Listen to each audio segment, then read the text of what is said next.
Hello guys, आज मैं हिंदी व्याकरण के सबसे महत्वपूर्ण चैप्टर लिंग, जिसका एक भाग मैं पहले प्रस्तुत कर चुका हूं। आज मैं उसी लिंग पाठ के दूसरे भाग के माध्यम से बात को पेश कर रहा हूं। अगर इसमें किसी तरह की त्रुटि हो तो आप नजर में रखिएगा और उसको कमेंट में के थ्रू बतलाइए। इसको आसान तरीके से हमने कुछ सूत्र के माध्यम से, जैसे मैथ में सूत्र के माध्यम से सवाल को आसान तक कर दिया जाता है, उसी तरह से हिंदी के ये लिंग निर्णय वाले भाग को मैं सूत्र के माध्यम से आसान कर दिया। अगर जिस शब्द के अंत में ता हो, ना हो, ती हो, नी हो, ऐसे तत्सम शब्द स्त्रीलिंग होते हैं। अंत में या हो, ता हो, सा हो, ना हो, वाट हो, हाट हो, तो ऐसे तद्भव शब्द भी स्त्रीलिंग ही होते हैं। यानी कि तत्सम शब्द ये चारों वाला है और तद्भव शब्द ये वाला है, और अगर अंत में ये सभी होते हैं तो वह स्त्रीलिंग ही होता है। तो केवल हमको ये सूत्र रटने की जरूरत है।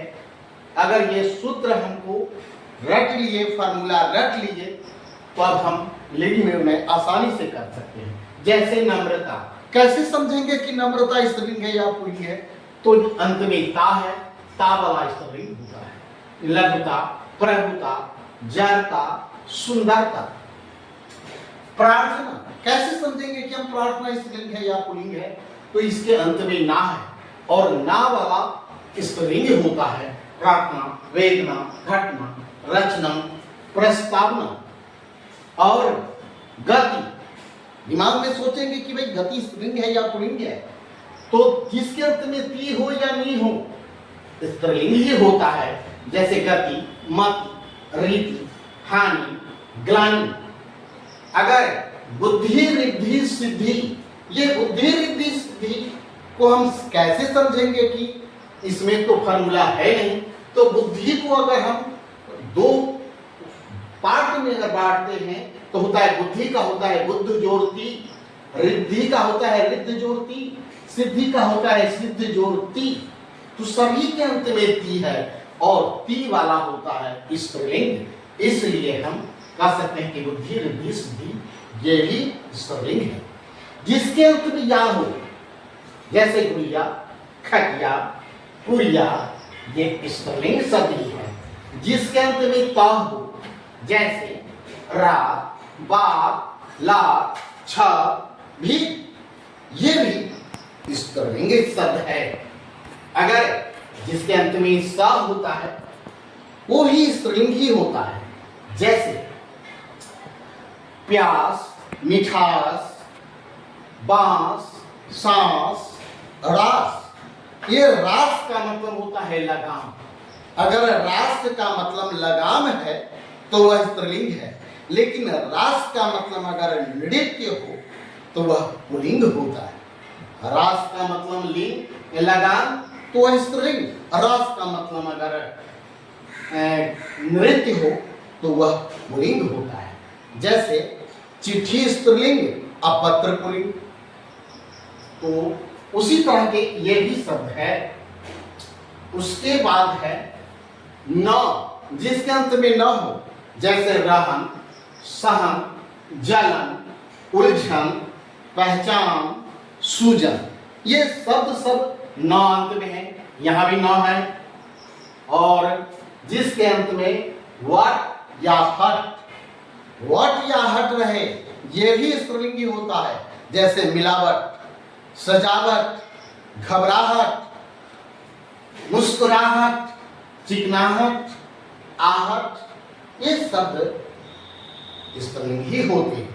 लेकिन इस सभी के कुछ न कुछ अपवाद के रूप में है कि जैसे न अगर हो तो न वाला, जैसे सुजन, न वाला हम यहाँ कह दिए कि ये स्त्रीलिंग है, लेकिन अपवाद में रहेगा तो वह पुल्लिंग होगा। तो भात, भात जो है वह पुल्लिंग हो गया। रात, रात स्त्रीलिंग, अभात पुल्लिंग है, क्योंकि यह अपवाद में, नियम के अपवाद में है। नियम वाला हो गया स्त्रीलिंग और उसका अपवाद वाला हो गया पुल्लिंग। दांत, यह भी अपवाद में ही है, इसलिए यह भी पुल्लिंग है। खेत, यह भी अपवाद वाला है, इसलिए यह भी पुल्लिंग है। सूत ता वाला होता है, जैसे रात स्त्रीलिंग है, लेकिन यहां कहते हैं सूत, तब पुल्लिंग हो गया। सूत मानी धागा। निकास, मिठास स्त्रीलिंग है, लेकिन निकास पुल्लिंग है। रास, रास का अर्थ है अगर नृत्य है तो वह रास पुल्लिंग है, और रास का मतलब लगाम है तो वह स्त्रीलिंग है। चलन, तो चलन क्या है? पुल्लिंग शब्द है, क्योंकि इसके अपवाद है। तो हम इस फार्मूला से हम स्त्रीलिंग शब्दों की पहचान करेंगे और अपवाद से हम पुल्लिंग शब्द समझेंगे। तो अपवाद में कुछ ही होते हैं, लेकिन नियम के अनुकूल बहुत से होते हैं। तो केवल हम यह ट्रिक, टेक्निक, फार्मूला अगर याद रखते हैं तो फार्मूला में 2-4 ही शब्द है जिसको फार्मूला में याद करने की जरूरत है, और इस सूत्र को अगर याद कर लेते हैं तो हमारा लिंग निर्णय स्त्रीलिंग है कि पुल्लिंग है, इसकी पहचान हम आसानी से कर सकते हैं। तो आज के इन्हीं बातों के साथ आज के इस वीडियो को समाप्त करते हैं। जय हिंद बच्चों।